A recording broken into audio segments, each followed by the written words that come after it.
है। फंक्शन आपां किन्ने तरह के क्या 4 तरह के, have no return type no argument, have return type but no argument but return type है, आर्गूमेंट भी है, रिटर्न टाइप नहीं है बट आर्गूमेंट है। अगे आ गए बेटा आप 3 वैरीएबल क्रिएट किए ABC। हुण इत्थे जिहड़े वैरीएबल हैडर फाइल तो जस्ट बाद किसी भी फंक्शन की बॉडी च नहीं डिकलेयर किए, फंक्शन तो पहला डिकलेयर किए, इन्हों आप ग्लोबल वैरीएबल बोलांगे। किहड़े वैरीएबल बोलांगे बेटे?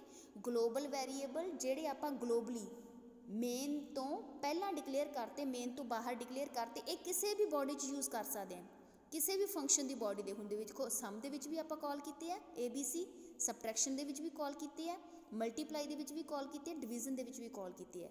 तो ग्लोबल वैरीएबल की जिहड़ी रेंज हुंदी है पूरे प्रोग्राम दे विच हुंदी है, बट जिहड़े वैरीएबल आपां किसी भी फंक्शन की बॉडी च डिकलेयर कर दिंदे, मान लो आह मेन की बॉडी दे विच XYZ डिकलेयर किया, ये लोकल वैरीएबल है। ये XYZ सिर्फ तुसी इसकी ओपनिंग एंड क्लोजिंग ब्रेस तक यूज़ कर सकते, इस तो बाद नहीं यूज़ कर सकते। फर्क पता लग गया बेटे? लोकल वैरीएबल किसी भी फंक्शन की बॉडी दे विच डिकलेयर किए जाएंगे तो उत्थे यूज़ होणगे, उदों बाहर नहीं यूज़ होंदे। जिहड़े ग्लोबल वैरीएबल है ये outside the every function declare किए जाएंगे तो यूज़ किसी भी फंक्शन किए जा सकते। ग्लोबल मतलब किते भी। समझ आ गई गल बेटे? एक पॉइंट होर तुहाडा क्लीयर है ग्लोबल एंड लोकल वैरीएबल का। हुण अपने कोले पहला जिहड़ा फंक्शन है उहदे विच कोई रिटर्न टाइप नहीं तो कोई आर्गूमेंट नहीं, यानी दो सबमिशन वास्ते आपां नूं घੱਟ तो घੱਟ 2 वैरीएबल चाहिए। दोने वैरीएबल आपां स्कैन करवावांगे, तीजे च रिजल्ट प्रिंट करवावांगे तो तीजे नूं प्रिंट करवा देंगे, तो सिंपल प्रोग्राम बन गया। तो इस फंक्शन नूं जदों आपां कॉल करांगे मेन की बॉडी दे विच सिर्फ इहदा नाम लिख लांगे तो फंक्शन कॉल हो जाएगा।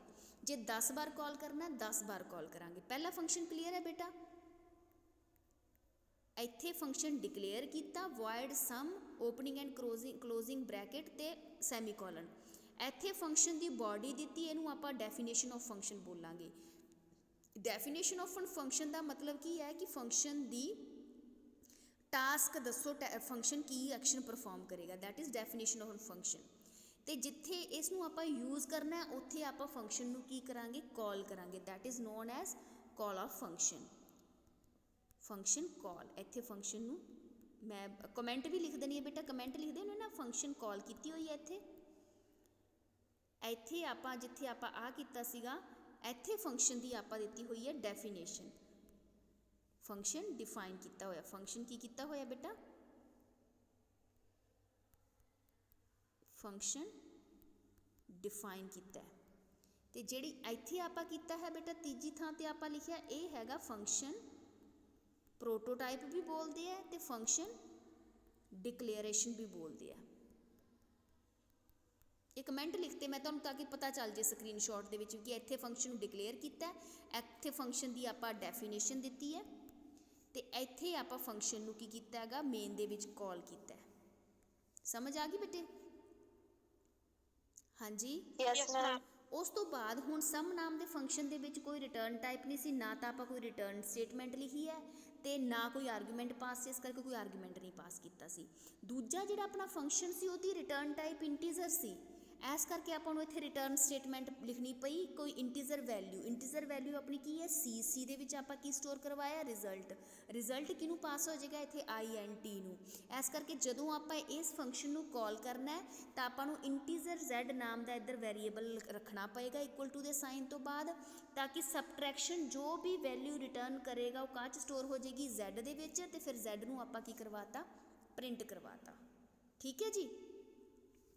तीजा जिहड़ा फंक्शन सी अपना मल्टीप्लाई का ਉਹਦੇ ਵਿੱਚ 2 ਆਰਗੂਮੈਂਟ ਪਾਸ ਕੀਤੇ ਹੈ। ਇਹਦਾ ਮਤਲਬ ਵੀ ਮਲਟੀਪਲਾਈ ਕਿਹਦੀ ਕਰਨੀ ਹੈ? ਜਿਹੜੇ ਆਰਗੂਮੈਂਟ ਇੱਥੇ ਲਿਖੇ ਜਾਣਗੇ, ਜਿਹੜੇ ਆਰਗੂਮੈਂਟ ਇੱਥੇ ਲਿਖੇ ਜਾਣਗੇ ਉਹਨਾਂ ਦੀ ਮਲਟੀਪਲਾਈ ਕਰਨੀ ਹੈ।